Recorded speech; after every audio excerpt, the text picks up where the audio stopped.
السلام عليكم ورحمة الله. ازيكم يا حبايبي في الله.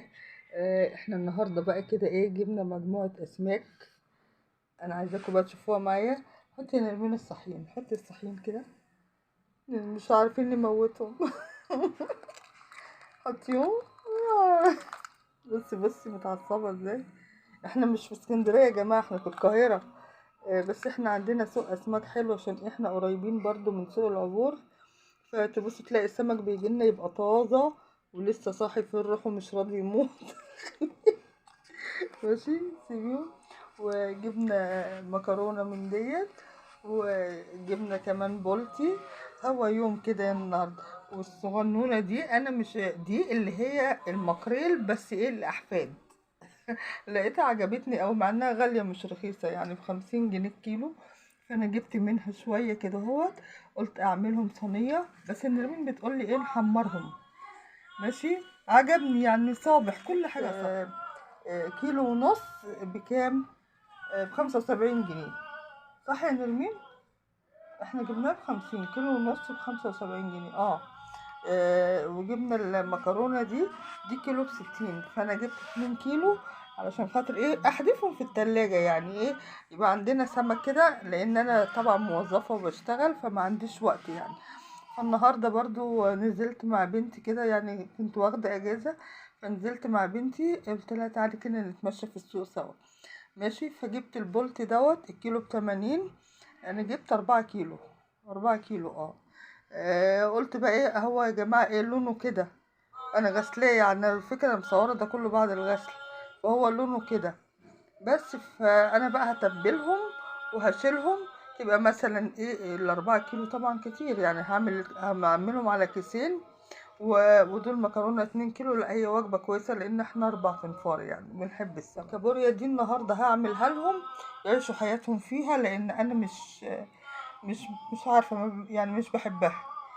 بس انا بقى هاكل جنبها ده الصغنن الجميل ده، المكريل العسولة ده. يا اما اعمله صينية يا اما اقليه. خلاص. لكن احنا دلوقتي انا هتبل دول وهشيلهم.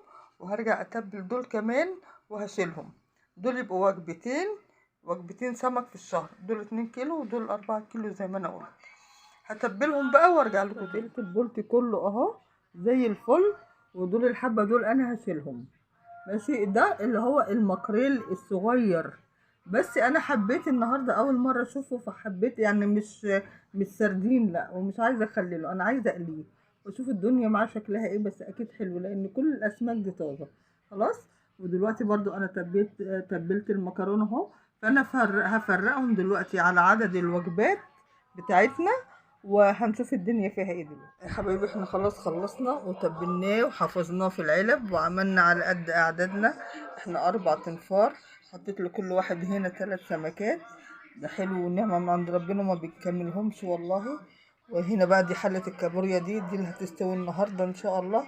انا مقطعة عليها فلفل ومقطعة بصل، المفروض يبقى فيه جزر بس انا كنت عارفة ان انا عندي جزر فجيت ما لقيتش. مش هنزل 5 ادوار واروح السوق امشي نص ساعة عشان جزر حلو رضا الحمد لله. وعصرة ليمون وكمون وتوم. ماشي. دي بتتحط على النار على طول. خلاص. انا برضو مقسمة المكرونة برضو هنا السمك برضو وكملت المكرونة عشان العدد بتاعنا. وهنا هو برضو في مكرونة تاني وكملت في سمكية زيادة. خلاص. والصغنون الحلو اللي ممكن يتقلي او يتعمل صينية ده انا دلوقتي كده برضو تبلته. خلاص. فادي يا جماعة وجبات السمك اللي انا عملتها تكفي 5 ايام. 4 ايام. وبتاعت النهاردة الكابوريا دي هي اللي انا هسويها دلوقتي. يلا بقى كل سنة وانت طيب. وانا بقول لكل بنت او كل عروسة داخلة في حياة جديدة تدبر امورها وتعمل في شهريتها كده.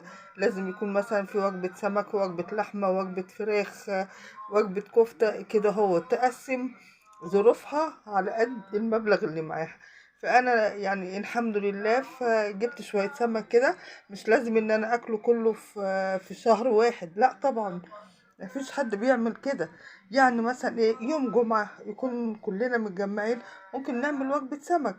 ماشي. مش لازم الجمعة اللي بعدها سمك، ممكن تكون فراخ، ممكن تكون لحمة، ممكن تكون كفتة، ممكن تكون اي حاجة تانية. خلاص. يعني انا حطاهم في التلاجة اللي هم وظروفهم، يعني كوجبات انا شايلها في التلاجة اللي هم وظروفهم. يعني احنا مش هناكل كل دول في شهر واحد، لا طبعا استحالة يعني. ماشي. يلا ادي الفيديو بتاعنا الجميل النهاردة. ما تنسوش اللايك يا جماعة، اللايك يا حبايبي، والشير والاشتراك ان شاء الله. يلا السلام عليكم ورحمة الله وبركاته.